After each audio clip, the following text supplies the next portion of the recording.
Thanks for tuning in to the Lean 911 podcast, where you'll have a voice directly from the Gemba. I will rely on my 3 decades of lean successes as well as my failures to answer your most challenging questions regarding your lean transformation. I'm your host, Mark DeLuzio, President and CEO of Lean Horizons Consulting and the Principal Architect of the Danaher Business System. Looking forward to your questions. Now, let's go to the Gemba. Hi, welcome to episode 53 of the Lean 911 podcast. Mark DeLuzio. I want to talk to you today about value stream organizations.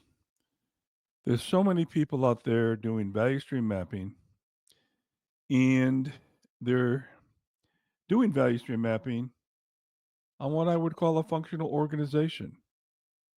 Organizations somehow are reluctant to actually move to a true, what I would call a true value stream. Now, I'm going to talk about why I think that is a little bit later in this episode, but let's talk about what is a value stream, right? To me, from a value stream organizational point of view, you want to have all of your resources possible under the leader of that value stream.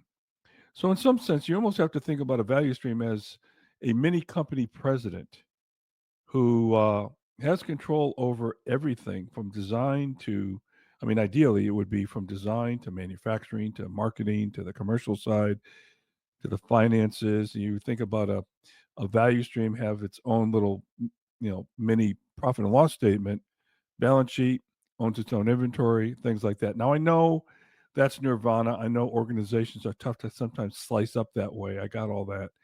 But ultimately, though, you want to get to a point where the people running the value stream have full control over their destiny. And what I see is a lot of value stream mapping going on in what I would call functional organizations. So I still have this function called manufacturing. I have this function called engineering and design. I have this function called shipping and receiving. I have this function called marketing. I have this function called finance, HR. Go down the list of all the different functions that you might think of. And so you ask yourself, well, where the heck's the value stream? It's nice that we're, value stream mapping. It's kind of the tool of the day, if you will. But why the heck are we actually, what are we value stream mapping here? What's going on with that, right? So I think we need to think about what really is a value stream. Talk about the kind of value streams that we could be thinking about. Ideally, you'd like to have a value stream focused strictly on a customer. One, let's say you have an OEM type business. Now at Danaher's Jake Break, when I started this whole lean career of mine back in 1987, maybe some of you listening right now weren't even born then, but anyway, we had it all set by customer. So all the engine OEMs like Caterpillar, Detroit Diesel, Mack Trucks, Cummins Engine. We had Volvo. We had, I was in charge of the Japanese businesses, and I was general manager there for Hino Motors, which is part of Toyota, Mitsubishi. So we had value streams focused on those particular customers, and maybe from some sense, a OEM type business is a little bit easier to do. If you're an automotive supplier, you might have a value stream for Honda, you might have one for Toyota, you might have one for Ford or whoever, right? So ideally, you like to be able to have that customer feel where you're taking orders, even right in the value stream. You're taking orders. You've got your customer service. You've got your manufacturing, your engineering, quality, everything under your control in that particular value stream. Now, there's always going to be some of those areas that don't get farmed out very easily. Like, for example, you might have a tool room. You might have maintenance that are more service companies, that you might have a big heat treat facility that all of your products for all of your value streams go through. Well, those are all shared services. I got all that. Okay.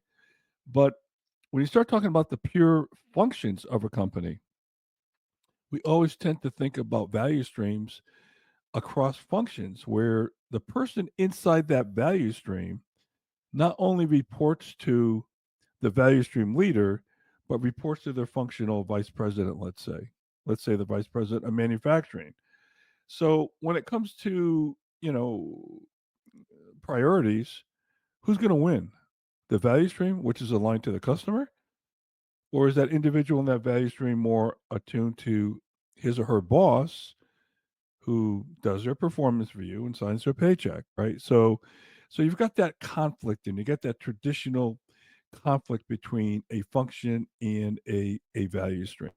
But one way you could set this up is by customer. Another way you could do it is by market.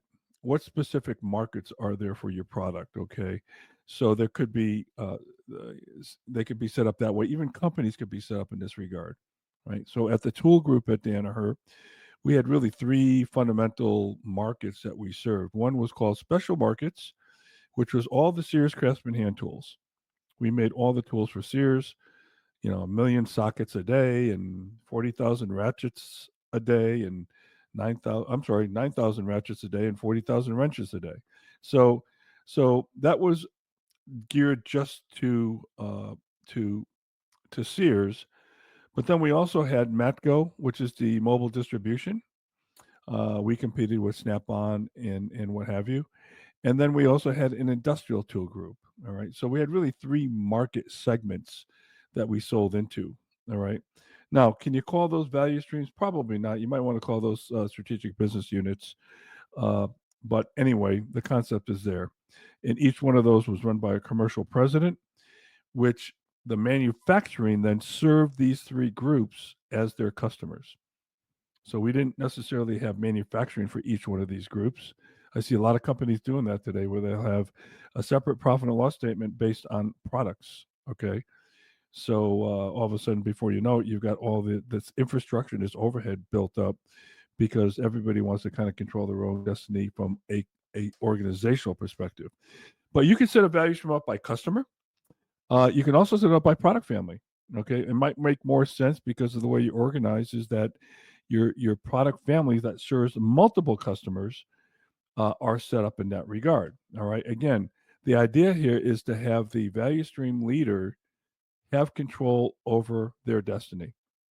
That means they have all the resources under them to do the things they need to do to service the customer. All right. And then, of course, you could set it up by process, right? You could set it up, especially high capital businesses could set up their business as a process. So you might have a coding process, you might have a big heat treat process, a big plating process. You might have a huge surface mount process. You might have a big assembly process. Now the question is, how can I deintegrate those into flow? Right. So I was just with a company that's toying with moving away from big heat treat furnaces and going into induction hardening right in the cell in a flow type fashion. All right. So how do you decouple that? Well, that's maybe a subject for another day. But when you have these large batch processes like painting, heat treat, like I said, painting, plating, these things are value streams in and of themselves that have customers. You think about internally, the plating department has customers. Maybe that customer happens to be the packing department. All right. So there are three ways: by customer, by product family, and by process that you can set up a value stream. Okay. But what happens when you're set up functionally, even though you might have a facade of, hey, we're value stream because we did a value stream map last week. All right. I'll give you a real case study. There was a lady, a really neat lady, one of my clients that ran the refurbishing uh, department for her particular company. And I won't tell you what the product was or anything like that, but she ran this refurbishing product. And by the way, this is where the company really made a lot of money, right? So what would happen was the product that they sold would come back to be refurbished and sent back out again to continue the life. They would change out all the wearable parts. They would paint it. They would oil it. They would put this new gear in and gear near motor and things like that, and you get a new part basically, and it was a lot cheaper for customers than buying a brand new product.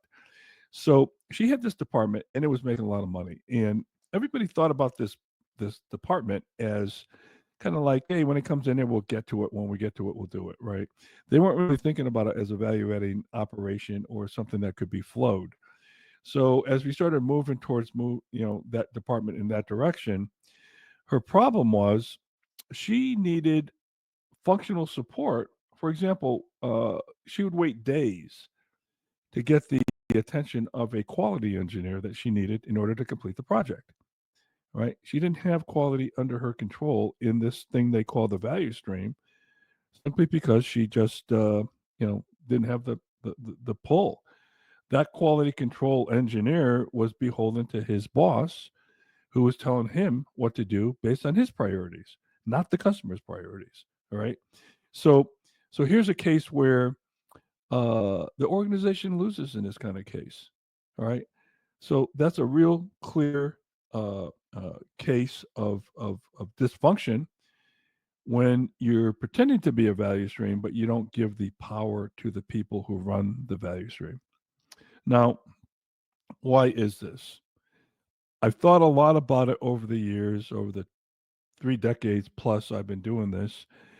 And I finally came to this conclusion: the people who have to make the decision to go to true value streams are the people that are the vice presidents that are running these functions. Now, think about it.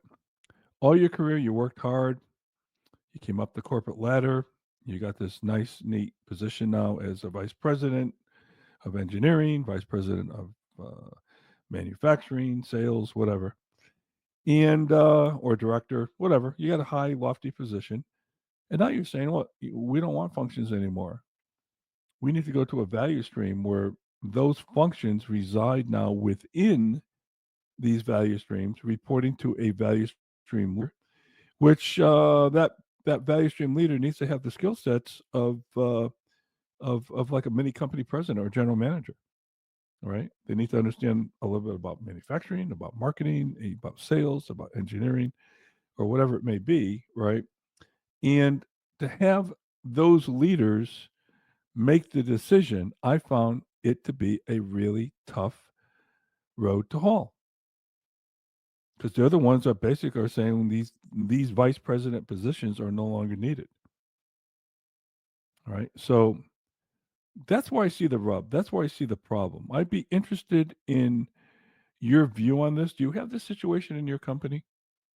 Okay. You can email me at mark@lean911.com and let me know. Let me know what you see.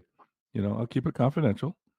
But many times the people that have really are promoting value streams and want the benefits of a value stream, and basically talk all the right things when it comes to the customer, are the same people that will not give up the reins of their own control and their own power in the hierarchy that they find themselves in.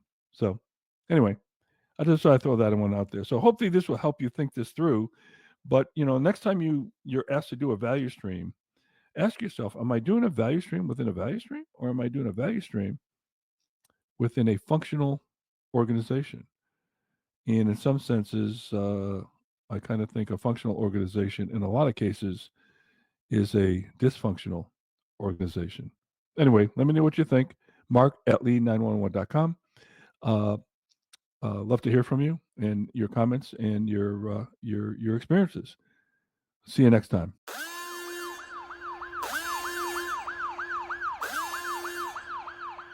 Thanks for listening to the Lean 911 podcast. I'll be happy to address your questions or feedback on future episodes. Email me at mark@lean911.com. You can check out our other episodes by visiting our website at lean911.com, our YouTube channel, wherever you listen to podcasts. This is your host, Mark DeLuzio. Thanks for listening.